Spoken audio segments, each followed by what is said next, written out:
Every cryptocurrency trader on Earth is looking for the exact same thing, the precise moment a market hits rock bottom and turns around. Catching that reversal is how fortunes are made. To find that elusive bottom, analysts rely on a specific signal buried in the blockchain data.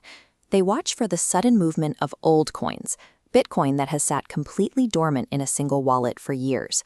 The logic goes like this. Long-term holders are the most patient investors in the space. So if those veteran wallets suddenly wake up and start moving their funds, traders assume those veterans have finally given up. It looks like fresh distribution, renewed selling pressure, and a sign that the market might still have further to fall. Because the Bitcoin ledger is perfectly public, anyone can verify exactly when these old coins move. Traders treat this age-based data as hard mathematical truth rather than just a theory. That absolute trust in the data was put to the test on November 22, 2025. Out of nowhere, automated alarms triggered across the entire crypto ecosystem. According to the blockchain, nearly 800,000 dormant Bitcoin suddenly woke up and moved. At the time, that single batch of crypto was worth exactly $69.5 billion. To put that in perspective, that is roughly 4% of the entire circulating supply of Bitcoin, all shifting at once. The raw data screamed that legacy investors were dumping massive amounts of supply onto the market.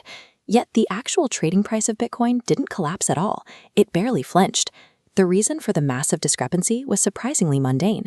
The cryptocurrency exchange Coinbase was simply transferring funds between its own internal legacy and security wallets as part of a routine maintenance update. No one was actually cashing out.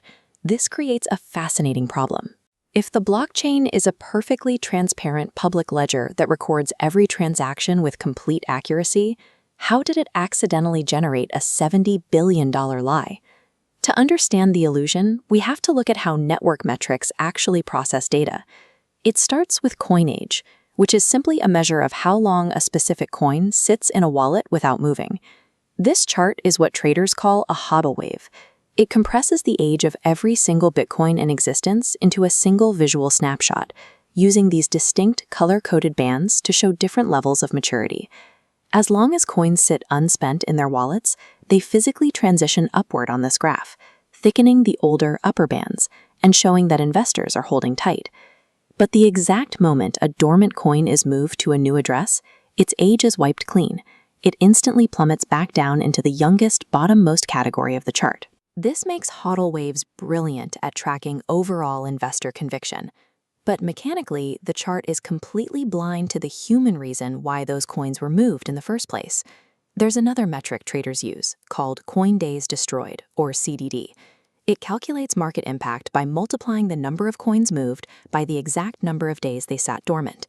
When a transaction happens, all those accumulated days are wiped out, and the counter resets to 0. Apply that rigid math to the Coinbase event. The exchange merely took hundreds of thousands of old, dormant coins and shifted them from wallet A to wallet B for security purposes. But the blockchain doesn't know what Coinbase's internal security protocols are. It only sees that an output was spent and recreated. To the network, the accumulated age of 800,000 coins was instantly and permanently destroyed. As a result, the visual footprint left on the market charts was a massive, terrifying spike. If you only looked at the raw data, it perfectly mimicked a catastrophic retail sell-off from panicking long-term investors. The blockchain flawlessly recorded the physical movement of the asset. It just failed entirely to recognize that the actual owner of the asset never changed. To fix this massive blind spot, analysts have to turn to a more sophisticated tool known as entity-adjusted data. Entity adjustment works by mapping known wallets that belong to the exact same owner. By actively filtering out internal exchange transfers, the data sweeps away the noise and isolates only genuine peer-to-peer economic activity. This creates a sharp divide in how the market operates. Amateur traders often react entirely to raw, noisy charts, while institutional analysts make decisions based on refined, context-aware data that ignores routine housecleaning. Relying on a single, unadjusted chart to confidently predict a market bottom is a remarkably fragile strategy. The Coinbase anomaly reveals a broader truth about this technology. The blockchain provides incredibly precise, real-time transparency into the physical movement of capital, but a string of computer code cannot decipher human motive. It can tell you exactly when a coin moved, but it cannot tell you why. Because of this, traders have to use a wider playbook. When age-based metrics spike, They have to immediately cross-reference that data against ETF flows, shifting exchange balances, and the actual trading price to see if real selling is happening. This brings a lesson from the crypto world right back to the core rules of traditional finance. Whether you are analyzing decentralized digital tokens or legacy equities, raw data is completely useless without human interpretation. The blockchain is an incredibly detailed map, but it is not the territory itself. Successfully navigating these markets requires reading